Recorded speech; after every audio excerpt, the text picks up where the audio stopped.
Hello everyone, आपका हमारे channel पर बहुत स्वागत अभिनंदन है। जैसा कि आज हम आपके लिए जो वीडियो लेकर आए हैं, ये वीडियो आपकी हाफ ईयरली एग्ज़ाम यानी कि कक्षा 11वीं का जो भूगोल का जो पेपर यानी कि ज्योग्राफी का जो पेपर है वो 70 नंबर का पेपर आप लोगों को एग्ज़ाम में आया था और 3 घंटे का टाइम था। उसका सॉल्यूशन हम आपको इस वीडियो में प्रोवाइड करवाने जा रहे हैं।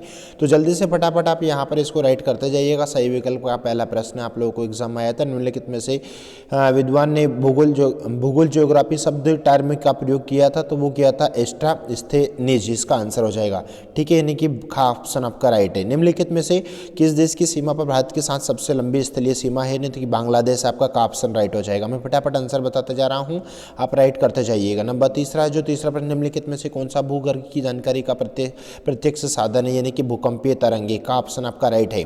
चौथा देख ले, निम्नलिखित में से कितनी ऊंचाई पर आकाश ऑक्सीजन की मात्रा नगण्य हो जाती है, यानी कि 120 किलोमीटर, ठीक है, आंसर है। नंबर 5 देखेंगे, नंबर 5 देखेंगे। निम्नलिखित में से कौन सी नदी भ्रंश घाटी में बहती है, तो इसका आंसर आ जाएगा बच्चों का ऑप्शन यानी कि नर्मदा आपका आंसर है।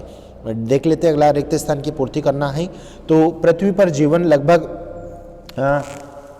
वर्ष पहले आरंभ हुआ, यानी कि पृथ्वी पर, यानी कि 4 अरब वर्ष पूर्व, यानी कि इसका आंसर बन जाएगा 4 अरब पूर्व। पहले का आंसर 4 अरब पूर्व, ठीक है। दूसरा देख लेते हैं, यानी कि विषय कालिक संश्लेषण करता है, तो इतिहास विषय, यानी कि इसका आंसर आ जाएगा इतिहास। दूसरे का आंसर क्या आ जाएगा, इतिहास। तीसरा देख लेते हैं, सेल प्राथमिक सेल है, तो कौन सी सेल, यानी कि आग्नेय सेल प्राथमिक सेल है।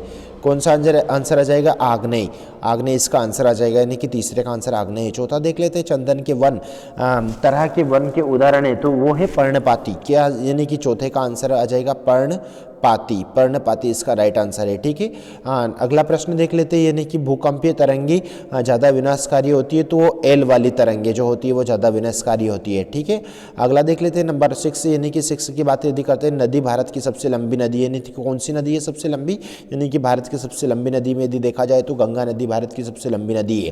फिर सही जोड़ी, फटाफट जल्दी से सही जोड़ी वाला प्रश्न मिला लीजिए, यानी कि पहला जो प्रश्न है पसनद, इसका आंसर बन जाएगा चिनाब, ठीक है, यानी कि सी ऑप्शन आपका करेक्ट है, यानी कि पहले का क्या आ जाएगा, सी ऑप्शन। दूसरा प्रश्न, यानी कि दूसरे जो है कि बंगाल का शोक है, तो बंगाल का शोक बन जाएगा आपका दामोदर।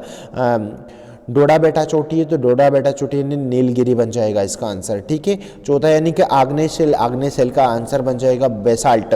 फिर उसके बाद में सबसे ऊंचे बादल, यानी कि पक्षाभ में सबसे ऊंचे बादल है, ठीक है। अगला प्रश्न देख लेते हैं। अगला प्रश्न, यानी कि यहाँ पर अपने को क्या करना है, एक वाक्य में उत्तर देना है, यानी कि पहला जो प्रश्न है, पहला प्रश्न का आंसर की यदि बात करते हैं, तो पहला प्रश्न का जो आंसर बन रहा है वो आंसर आप लोगों का यहाँ पर बनेगा, यानी कि जो पहला प्रश्न है वो आंसर इसका जो बन रहा है वो अपने को एक वाक्य में उत्तर देना था प्रश्न क्रमांक 4 में। यानी कि पहला प्रश्न है आपका, किस अक्षांश पर 21 जून की दोपहर सूर्य की किरणें सीधी पड़ती है, यानी कि 23.5 डिग्री उत्तरी अक्षांश, यानी कि क्या आएगा 23.5 डिग्री उत्तरी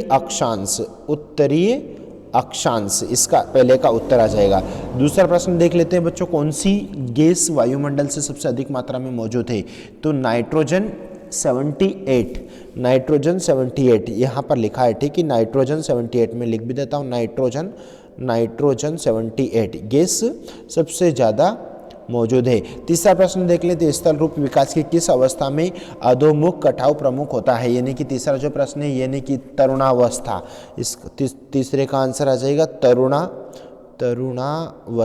तरुणावस्था इसका तीसरे का उत्तर आ जाएगा। चौथा प्रश्न देख लेते हैं, नंदा देवी जीवमंडल नीचे किस राज्य में स्थित है, यानी कि उत्तराखंड राज्य में है ये। क्या आ जाएगा इसका उत्तर, चौथे का आंसर आ जाएगा उत्तराखंड। क्या आ जाएगा, उत्तराखंड आंसर आ जाएगा। फिर देख लेते हैं नया नंबर 5, भारत का क्षेत्रफल कितना है, तो भारत का क्षेत्रफल है यहाँ पर, यानी कि 32, 87 और 263 और 263 वर्ग किलोमीटर, ठीक है। नेक्स्ट प्रश्न देख लेते हैं कि किस राज्य में लोकताक झील स्थित है, तो ये मणिपुर में है बच्चों। कहाँ पर है ये, मणिपुर में है। मणिपुर में लोकताल झील है। ठीक है, अगला देख लेते हैं, सत्य असत्य बताना था अपने को यहाँ पर, इसमें सत्य और असत्य का प्रश्न था, यानी कि जल्दी से देख लीजिए फटाफट। भारत के लिए वायुमंडल का सबसे महत्वपूर्ण घटक जलवाष्प है, बिल्कुल सत्य है, यानी कि पहला सत्य है।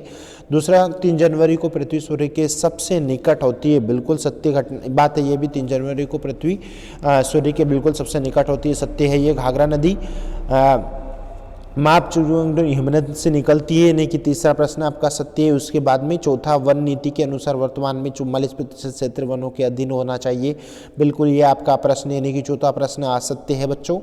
पांचवा देख लेते हैं, कर्क रेखा भारत को 2 बराबर भागों में बांटती है, तो बिल्कुल सत्य प्रश्न है, यानी कि पांचवा सत्य है। 5 नंबर 6 देखते हैं, स्वर्ण और चांदी आध्यात्मिक खनिज के उदाहरण है, तो असत्य है। ठीक है, फिर इसी प्रकार से आपको हमने जितने भी सारे क्वेश्चन के सॉल्यूशन प्रोवाइड करवाए हैं बच्चों, और हम आपको कहना चाहेंगे कि यह आपका इस प्रकार से हाफ ईयरली एग्जाम का पेपर है। और यदि आपने यदि इंग्लिश का सॉल्यूशन नहीं देखा है तो हमने इंग्लिश सब्जेक्ट का सॉल्यूशन बिल्कुल उसका पूरा डिटेल आपको हमारे चैनल पर देखने को मिल जाएगा। और चैनल पर नए हैं तो आप चाहें तो संतोष दांगी इंग्लिश के नाम से चैनल सर्च कर सकते हैं, वहाँ पर आपको चैनल का पूरा डिटेल आप लोगों को मिल जाएगा, सारे पेपर के सॉल्यूशन आपको देखने को मिल जाएगा एक ही जगह पर। और अगेन आप लोगों से रिक्वेस्ट करते हैं बच्चों कि यदि आप चैनल पर नए हैं तो प्लीज़ चैनल को लाइक कीजिएगा, ताकि हम आपको इसी प्रकार के वीडियो आप तक हम पहुँचाते रहें, और आप चैनल को सब्सक्राइब जरूर करें। Thank you so much.